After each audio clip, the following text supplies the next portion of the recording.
Hello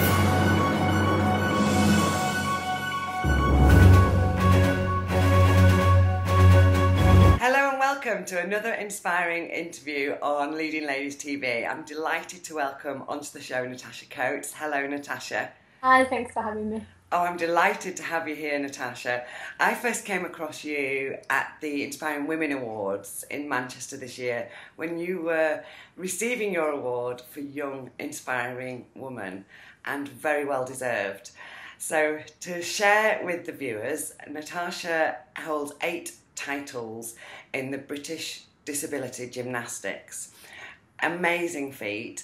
Not only that, it's made even more remarkable because Natasha is actually allergic to exercise and yet goes out and pushes herself every day to go and create these titles. So I'm really, really fortunate to be speaking to you today. A real inspiration.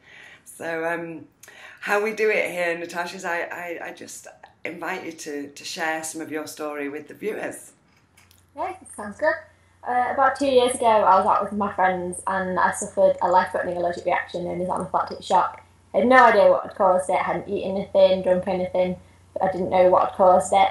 Came out of hospital, and then 2 years later ended up back in, and it had happened all over again. And then that year I suffered 30 anaphylactic reactions. I had 8 in the space of 2 weeks. I lost all my hair and things were looking pretty bleak. I'd already done gymnastics for years and years. I started when I was 8 years old and I'm now 20, so it's been a big part of my life, and I'd never stopped training. I just couldn't train because I was in hospital all the time. So as things started to settle, I got back into gymnastics and switched to do disability gymnastics, which is a discipline that British Gymnastics offer. And not looked back since. I competed in November at the Disability British Championships and I came first on all 4 pieces of apparatus, so beam, bars, floor and vault, and won the all-around title. And then I was the highest scoring gymnast of the competition and qualified to compete in the Echo Arena alongside the mainstream British Championship. So that was really cool to compete in a big arena against all these gymnasts I've looked up to for years who stood next to me, and it was really great. And I took 3rd on beam, and it's the first time I've ever stuck a full beam routine at a competition, so I was really pleased with that. 2nd on floor, and I came British champion on vault on bars.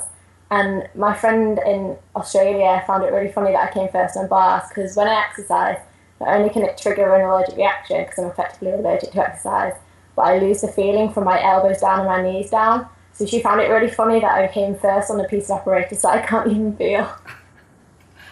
Oh my goodness me. How do you do that then?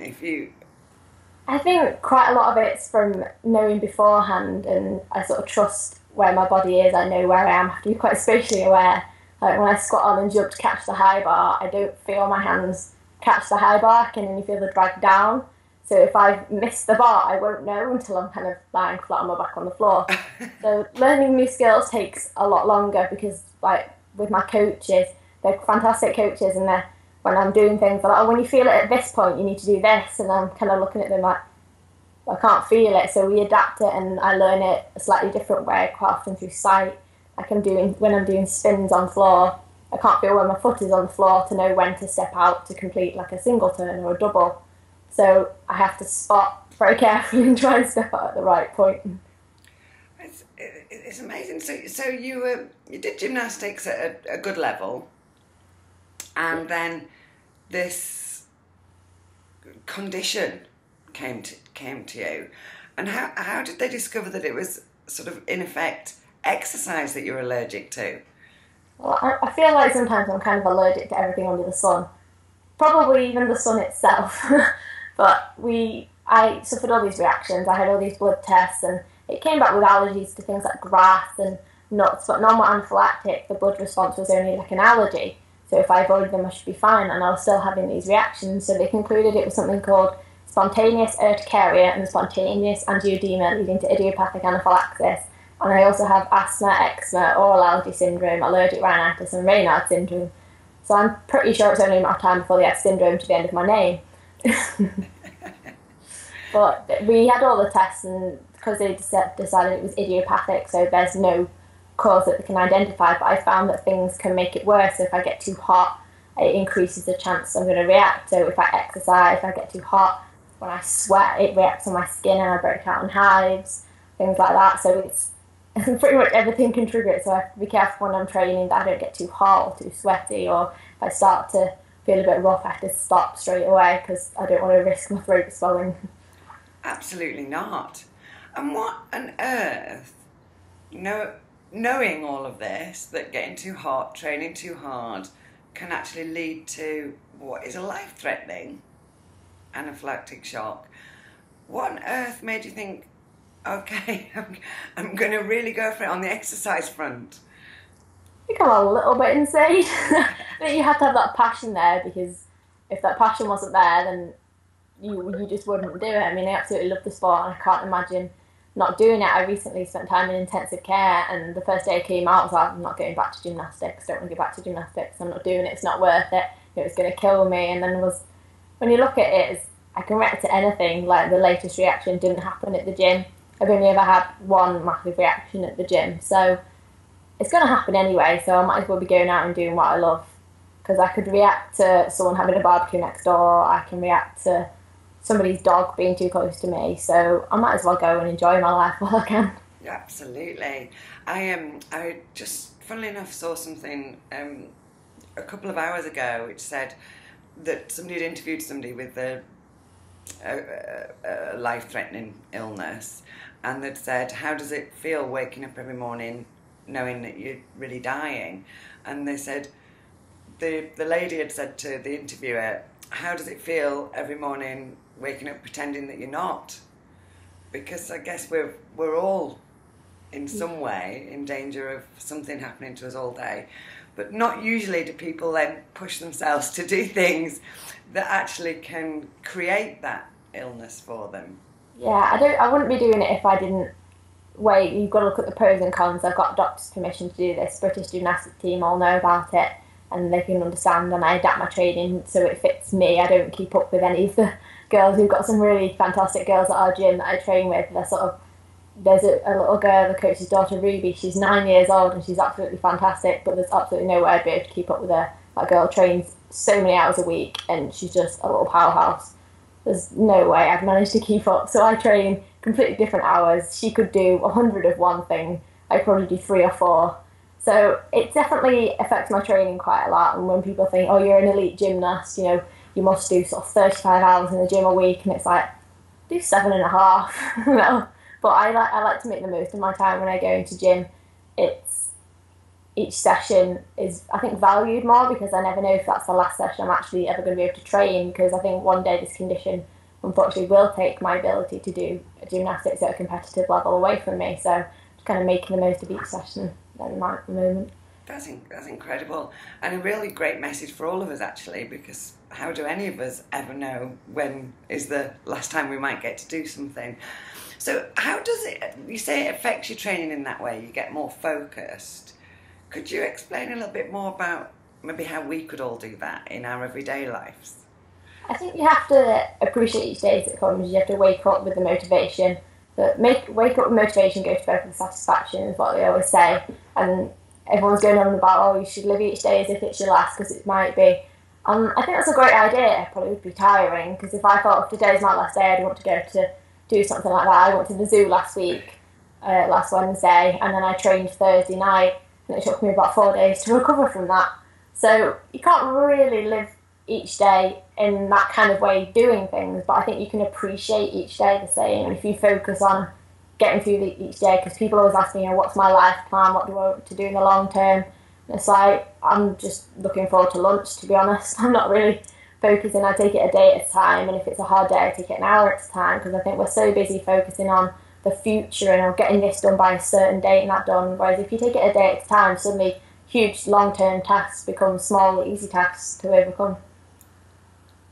I can't get over that message.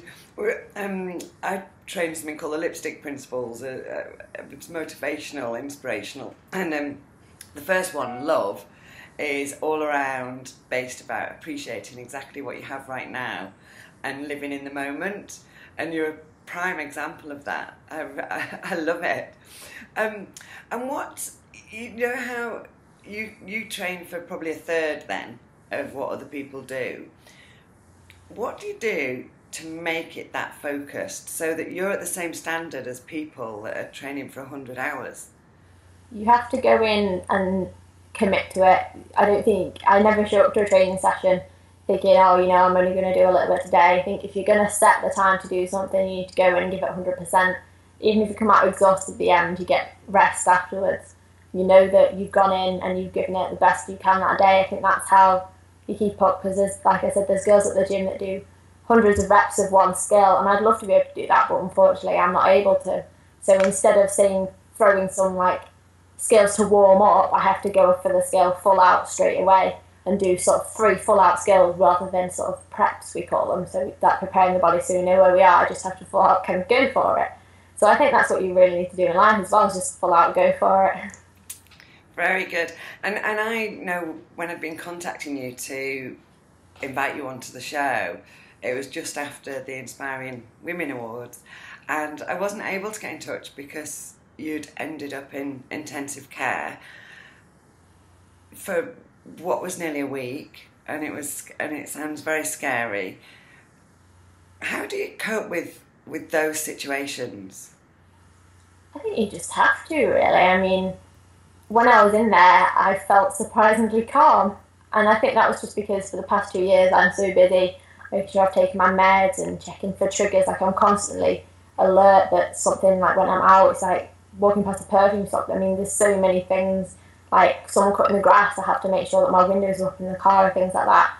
So I spend my life pretty much on high alert for triggers, basically. So it was quite nice almost just to relax. It was the first time in 2 years where it wasn't my responsibility to keep myself alive.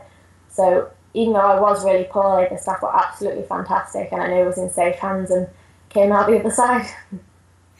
Are you going to hospital for a break from having to look after yourself? That seems like a really positive way to look at things, Natasha. It really does. What do you say for people that don't just go out and make the most of life? What's your message to those people? I think whatever people choose to do in their life is their choice. I see people that have so many opportunities and so much potential, and they don't realise them. I mean, we spend so much time waiting for someone to open the door for us, where we can just barge straight out the door and open it ourselves. Or if the door isn't open, try a window, and if a window isn't open, try peeling up the floorboards. There's always a way out. Some of your phrases are just fantastic. We spend so much time waiting for the door to be open for us. It's fabulous. And I've loved this interview, Natasha.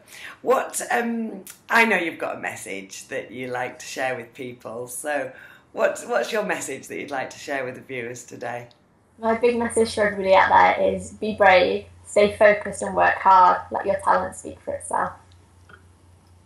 And on that note, thank you so much for being a guest on our show. I've absolutely loved having you. I'm going to write down all of those phrases and put them all underneath the video for everybody to see, because there's some really great takeaways for us all from there.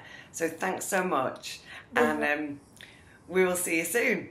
Yeah, sounds good. See you soon.